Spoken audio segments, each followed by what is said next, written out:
Okay, I want to read a quote which really motivated this article I recently wrote on the nature of thinking. And it's something that Heschel said that really spoke to me. This is from a lecture he gave on theology to Solomon Schechter teachers in 1956. I'm skipping a little piece here and there. We were essentially trained in a non-Jewish world. We're inclined to think in non-Jewish terms. I'm not discouraging exposure to the non-Jewish world. I'm merely indicating that it is not biblical thinking, is not rabbinic thinking, is not Hasidic thinking, it is non-Jewish thinking. We would also like to have in our thinking a Jewish view of things. I say to you personally that this has been my major challenge, that is, how to think in a Jewish way of thinking. This was the major concern and the major thesis of my dissertation, The Prophets. Since that day, I consider this to be my major effort. It is not an easy enterprise.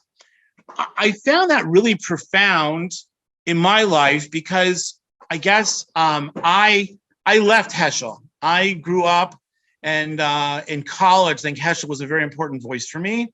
But as I kind of drifted more into the I would say mainstream Orthodox world of Rabbi Soloveitchik and YU, and Heschel became less of a thinker in my mind, and kind of Rabbi Soloveitchik took such a strong pull. I mean, coming back to Heschel, which I've done later in life and spent quite a bit of time with, his ideas have really profoundly impacted me. Because what is Judaism? I'm a rabbi. I teach in yeshiva. I teach students from all over the world. And what am I teaching?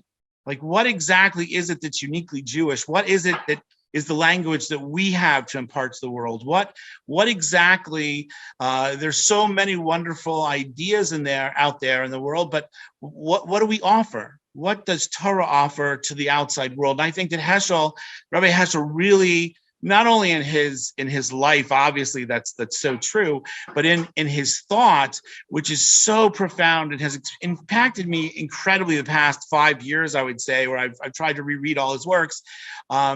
What is authentically Jewish? And I think that's such an important question to ask whenever we approach any idea in the world. Are we doing Jewish? Are we thinking Jewishly? What does that mean? And for me, the question is profound. His results are very moving, and Baruch Hashem, it's been a real impact on my life, and hopefully it'll impact my students as well.